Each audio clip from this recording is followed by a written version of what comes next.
I'm on my second time around on Lama Yeshe's book, Introduction to Tantra. Not that I know anything about Tantra. I don't think I'm newborn yet. I think I'm still in the womb as far as Tantra goes. But I have found this book extremely helpful.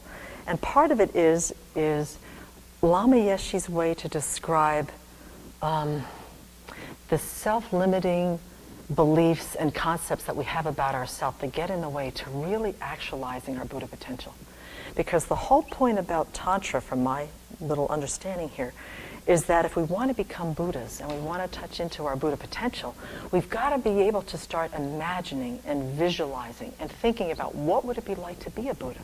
What would it be like to have this mind of clear light that knows all objects of knowledge and can help benefit sentient beings wherever they are, whoever they are. And also to have these bodies that can emanate in countless forms to be able to benefit wherever a sentient being is. And he says, to be able to do that, we've got to wrap our minds around all the things that get in the way of that. Because the Buddha potential is not going to be able to get tapped into unless we figure out what's getting in the way.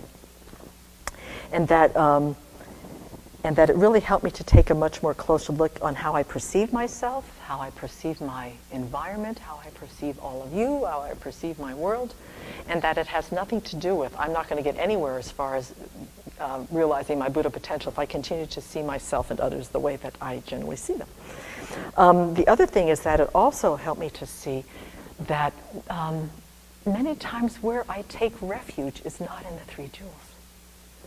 And that how my deeply habituated familiarity due to eons of lifetimes of just looking outside myself for my refuge, my safety, that he says that we do this with kind of a religious fervor and conviction on going to all the wrong places on where we take refuge. And so his whole point is to show that how we take refuge in the momentary, transitory pleasures of all the time, that we kind of squeeze, we kind of grasp, we kind of hook into and try to get from outside sense objects something that they can't really supply for us. And, I've known this in my mind. Venerable has taught this so kindly to us over the years. I've heard about how, the refuge in the three jewels is a totally different experience than the refuges that we've been taking. But there was something about this book, and on the second read here, where I am in the book, when he talks about the false refuges, that it brought up this déjà vu that I want to share with you, because I really want to share over the next few times his description of the three principal aspects of the path, to have some deep understanding of them before we venture into the tantric path, that we have to understand in some way in our minds the determination to be free, and this whole altruistic intention and wisdom in some form. It's got to be like this foundation for our tantric practice, and how this false sense of refuge just leads us totally on the wrong direction. So he describes, and that this false refuge is thinking that, for me, this is it. When I'm not thinking about the Buddha, Dharma, and Sangha, this is it. No, that's it. No, that's it. I mean, I spend a lot of my time here, even here at the Abbey, looking for my refuge, not in the Buddha, Dharma, and Sangha, but in external objects. So he describes a little scene at the end of one of these chapters, which is called Emerging from Dissatisfaction, which I absolutely love. And it's the last little subtopic here, giving up false refuge. And when I read it, the first time I read it, it went right by me. And then the second time I had this flashback, which is a metaphor for how samsara works and how I have been hooked in this samsaric misconception, and that this metaphor that he shares in the book was I literally experienced it when I was a child, and I want to really explore on how it just keeps manifesting and representing itself over and over again. Okay, so here in the giving up false refuge is a very short part here. The phrase taking refuge is borrowed from its traditional context, which is I take refuge in the Buddha, I take refuge in the Dharma, I take refuge in the Sangha, to make the point that taking refuge in the momentary transitory pleasures is something we are doing all the time, almost with this religious fervor. So here's where it starts. For example, one day we may think, oh, I am so depressed, I think I'm going to go to the beach. So we drive to the ocean. We jump into the water. We play around like fish and then lie down to fry in the sun. When this becomes boring, we think, now I'm hungry, where's the refreshment stand? Then we stuff ourselves with as much junk food as possible, hoping to find some satisfaction in the ice cream, the popcorn, the Coke, the chocolate we're devouring. We take refuge in these things as a way out of our depression and boredom, only to end up fat and sunburned. So,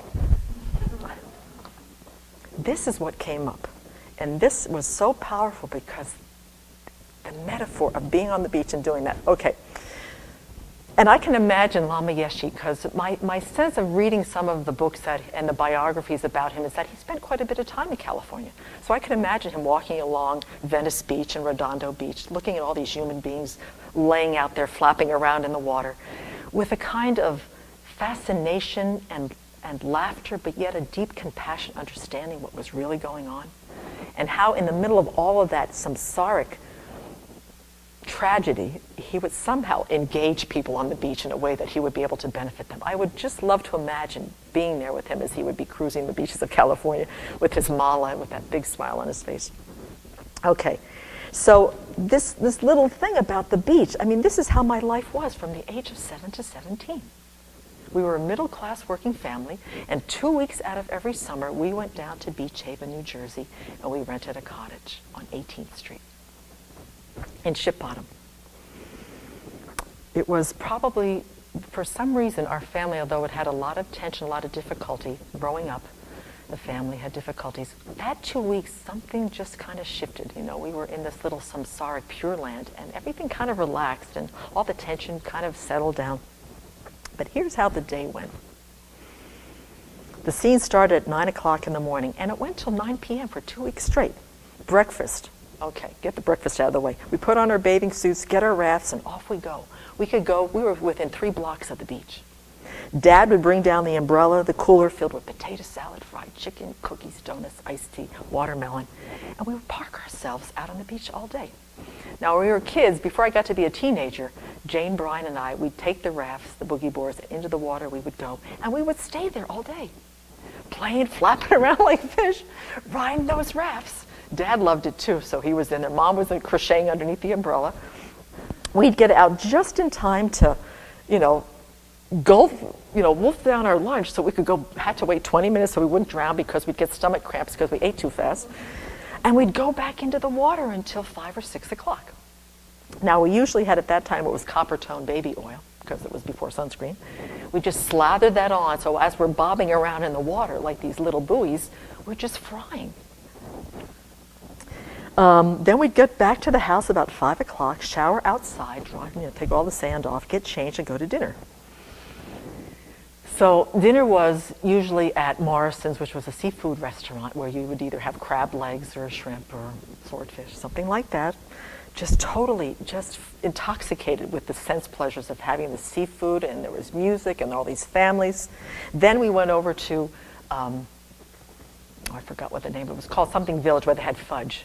So we had fudge, and then we had, candy, what's that stuff? Cotton candy, pretzels. I mean, we just ate our way through the evening, and then we were justified by playing shuffleboard or miniature golf, or we'd go out and we'd, go out in a boat or something like that. When it rained, we would be climbing the walls because we weren't out in the water. We'd play cards, we'd go to the movies, but we were just so miserable because we couldn't be out in the water.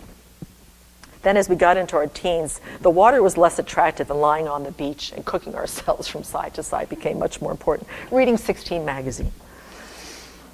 And so the part that I remembered when I was thinking about this week is that for the first week, because of the copper tone, and we had just come out of 9 months of school, our bodies were like white.